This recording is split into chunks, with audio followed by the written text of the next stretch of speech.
जय हिंद प्यारे बच्चों। Welcome to Bharatvarsh classes. कैसे हो बच्चा आप सभी? आशा करता हूँ आप सभी अच्छे होंगे, स्वस्थ होंगे। प्यारे बच्चों, हम लोग कक्षा 6 गणित पाठ्य पुस्तक में प्रश्नावली 4.6 को कर रहे हैं और आज हम करेंगे इसके प्रश्न संख्या 4, प्रश्न संख्या 5 और प्रश्न संख्या 6 को। चलिए प्रारंभ करते हैं प्रश्न संख्या 4 से। प्रश्न संख्या 4 है बच्चा, 50 से छोटी ऐसी सभी संख्याएं लिखिए जो 2 और 3 के सार्वगुणज हैं। हमने देखा था गुणज क्या होते हैं। गुणज वे संख्याएं होती है जो यहाँ पे जैसे संख्या दे रखा है 2 और 3, जो 2 का पूछे गुणज तो 2 का गुणज का अर्थ हुआ कि जो 2 का पहाड़ा में संख्याएं आती है। जैसे 2 का 2, 2 दूनी 4, 2 तिया 6, 2 चौके 8, यानी 2 4 6 8। तो ये संख्याएं 2 की गुणज कहलाएगी क्योंकि ये संख्याएं 2 का पहाड़ा में आती है। 3 के गुणज क्या कहलाएंगे? 3 6 9 12 15 18 21 24 27 30। ये सभी 3 का पहाड़ा में आते हैं तो ये सभी 3 के गुणज कहलाएंगे।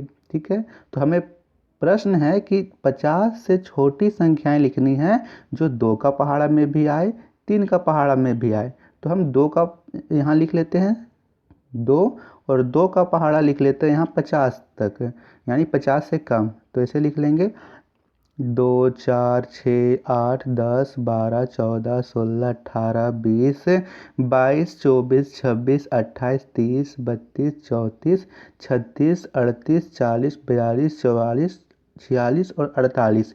ये सभी संख्याएं हमने 2 से लेकर के 48 तक लिखा। 50 क्यों नहीं लिखा?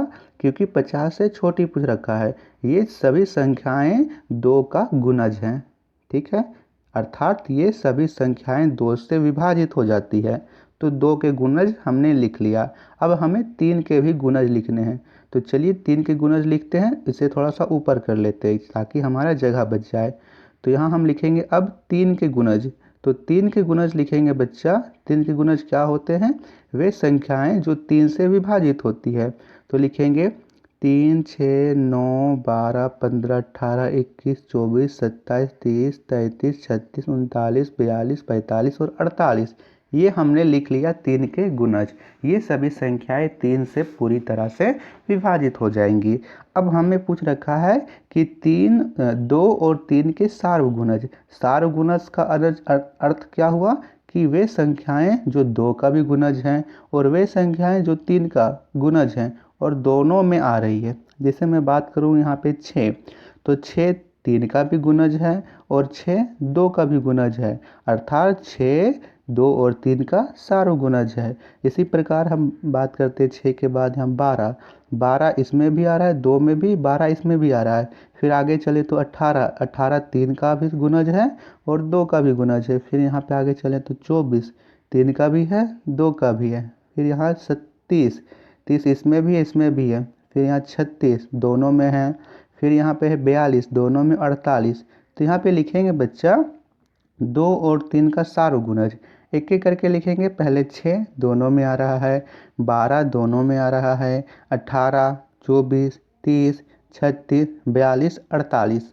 ये सभी संख्याएं 2 और 3 का सार्वगुणज होगी जो कि 50 से कम है। क्लियर है प्रश्न? चलिए करते हैं प्रश्न संख्या 5।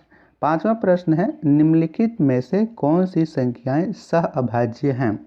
सहअभाज्य संख्याएं हमने प्रश्नावली 4.1 में भी किया था। चलिए एक बार हम फिर से कर लेते हैं इस प्रश्न को। 7 और 16।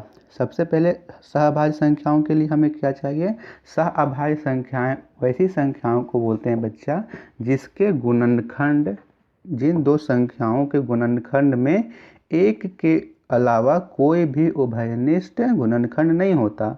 यानी आप 7 का गुणनखंड करोगे, 16 का गुणनखंड करोगे तो इन दोनों के गुणनखंड में केवल एक ही ऐसी संख्या होगी जो दोनों में आएगी, एक यानी 1, और कोई भी संख्याएं इन दोनों में नहीं आएगी।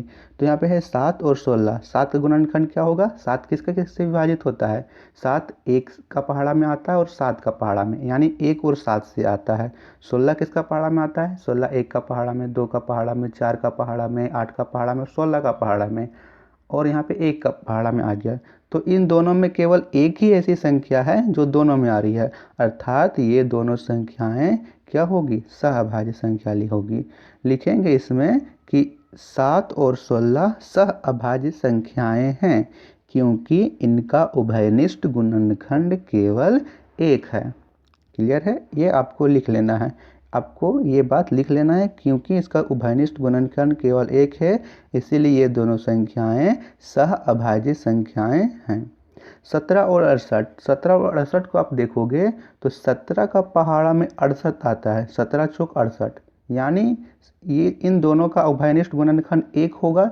इसके अलावा 17 भी होगा, 17 का पहाड़ा में 17 विभाजित हो जाएगा एक बार में, 68 का पहाड़ा यहाँ 17 का पहाड़ा में 68 विभाजित हो जाएगा, 17 चौक 68। तो ये दोनों दो संख्याएं हैं, सहअभाज्य संख्याएं नहीं होगी।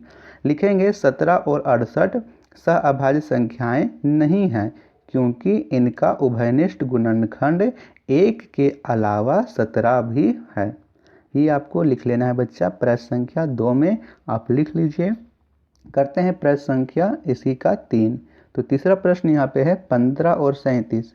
इसका आप गुणनखंड करोगे 15 का 37 का, तो इस दोनों में एक ही ऐसा नंबर होगा जो दोनों में आएगा और कोई भी नहीं आएगा। तो यहाँ पे इसमें भी लिखेंगे कि 15 और 37 सहअभाज्य संख्याएं हैं क्योंकि इनका उभयनिष्ठ गुणनखंड केवल एक है। 16 और 81 में भी इसी प्रकार लिखना है कि 16 और 81 सहअभाज्य संख्याएं हैं क्योंकि इनका उभयनिष्ठ गुणनखंड केवल एक है। ऐसे हमें लिख लेना है। तो यहाँ पे एक ही ऐसी संख्या है जो सहअभाज्य संख्याएं नहीं है, कौन सी, 17 और 68। अंतिम प्रश्न है प्रश्नावली 4.2 का कि एक संख्या 3 और 4 दोनों से विभाज्य है, कौन सी अन्य संख्या यह संख्या सदैव विभाज्य होगी। तो 3 और 4 का पहाड़ा में कौन सी ऐसी संख्या है जो दोनों में आती है। तो 3 का पहाड़ा आप देखो और 4 का पहाड़ा, 3 चौक 12, यानी 12 दोनों में आएगा।